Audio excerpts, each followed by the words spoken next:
Welcome aboard to Lighten Up Cooking, where I take a traditional dish, lighten it up by decreasing sugar or carbohydrates, salt or fat, without sacrificing taste.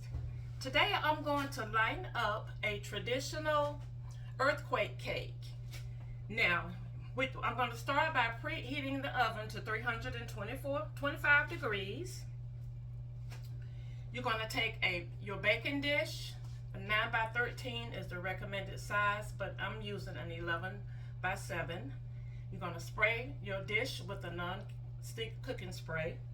To your dish, you're going to add a half of a cup of chopped pecans and a half of a cup of coconut flakes. Now I'm going to use unsweetened coconut flakes. So we're going to put those in the pan.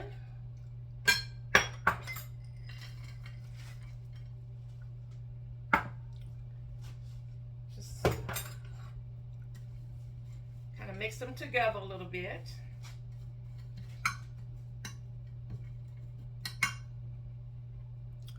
Now the next step is to use a box of chocolate cake mix that has been prepared according to the package instructions.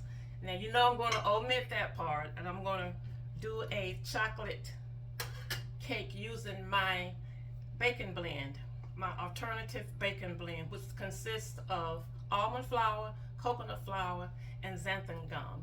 And for the exact measurements, it's going to be listed right under the title of this video.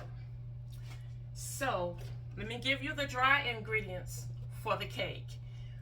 2 cups of the baking blend, 1/3 of a cup of cocoa powder, 2 teaspoons of baking powder, 1/4 teaspoon of salt, and that's what I have here.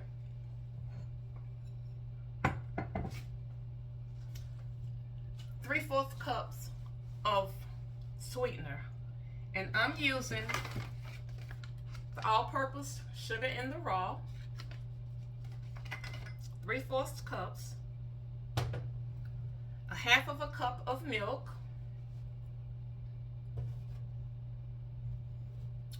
3 eggs that have been lightly whisked,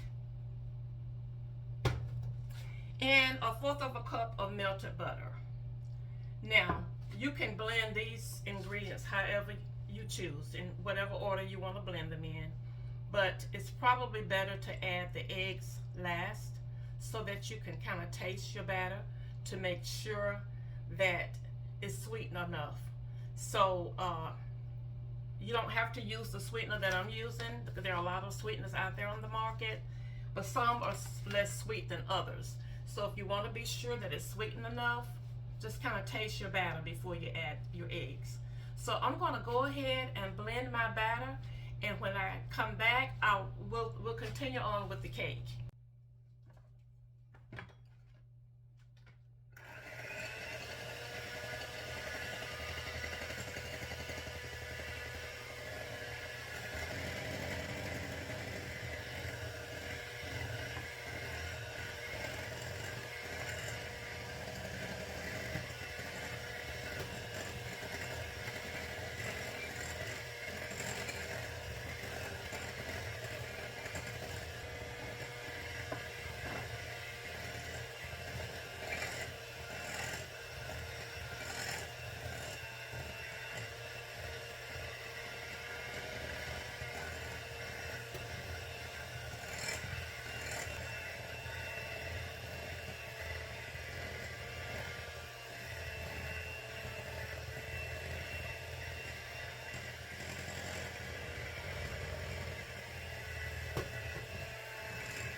Blended my batter. This is the texture that you want.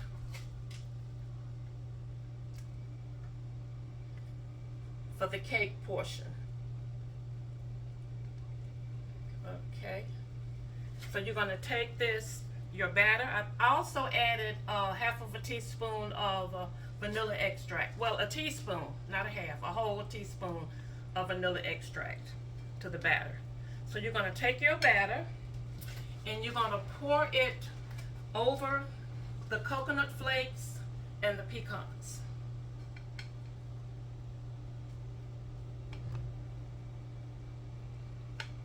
Just pour it right over.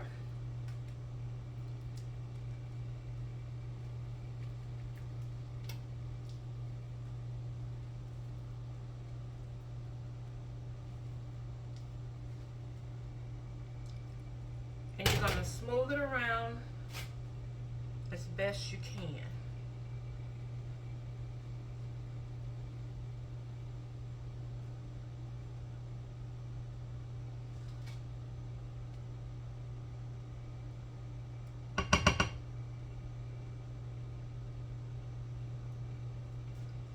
Just a minute.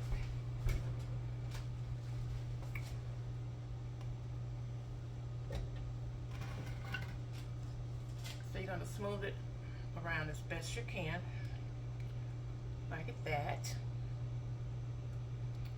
Okay. And then you're going to set that aside, because now we're going to have to come back and make a topping. Now the topping consists of 8 ounces of cream cheese, and so I'm using the Neuchatel cream cheese, 1/3 less fat than regular cream cheese. This is the Walmart brand, Neuchatel cheese. I'm going to use that, 8 ounces. A cup of powdered sweetener. I'm using the Pure brand of powdered sweetener. To that is 1 stick of melted butter. And then you're going to blend all that together, which I've already done. And that's the consistency it's going to be. Okay. So what we're going to do now, we're going to take the cream cheese mixture, and we're going to take a spoon and just drop dollops all over the chocolate mixture.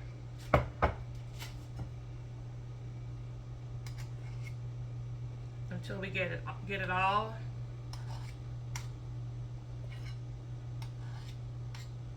over the pan.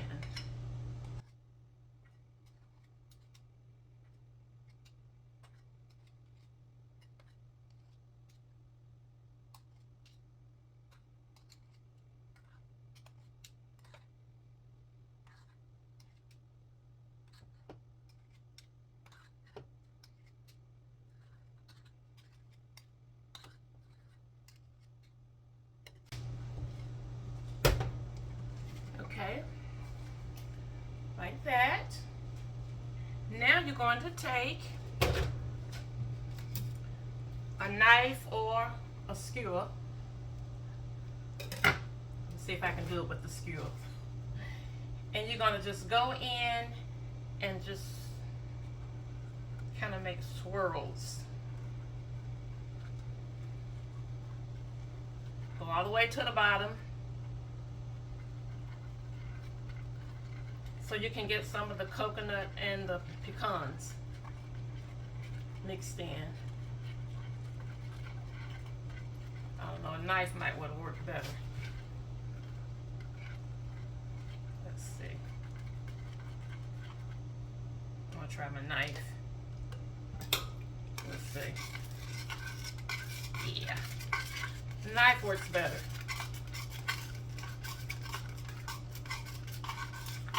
Gonna swirl and blend, and like I said, make sure you got some of the coconut coming through, some of your nuts coming through.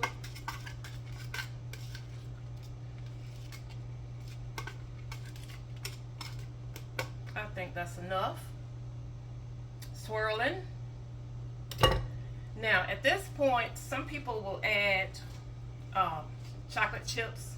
I'm just gonna omit the chocolate chips. I'm going to put it in the oven just like this.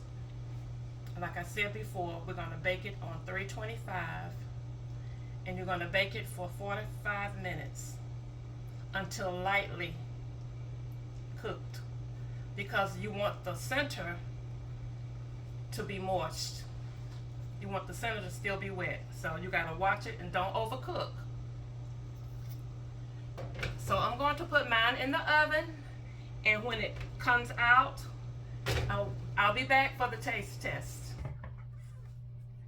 This is what it looks like coming out of the oven.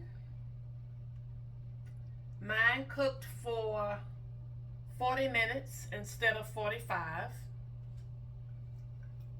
But depends, it's going to depend on your oven and the size of your pan.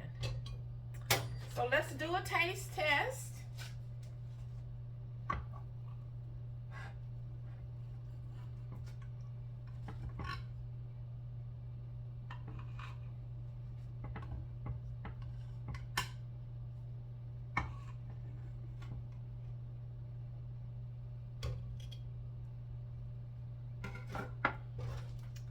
Okay.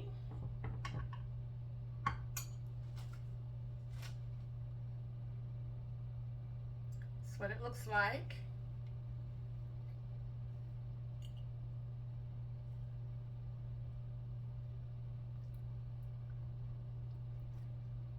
It's really good.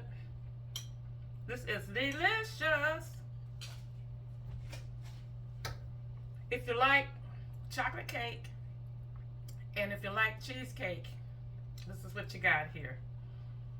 Cheesecake and chocolate cake combined, and it is so good.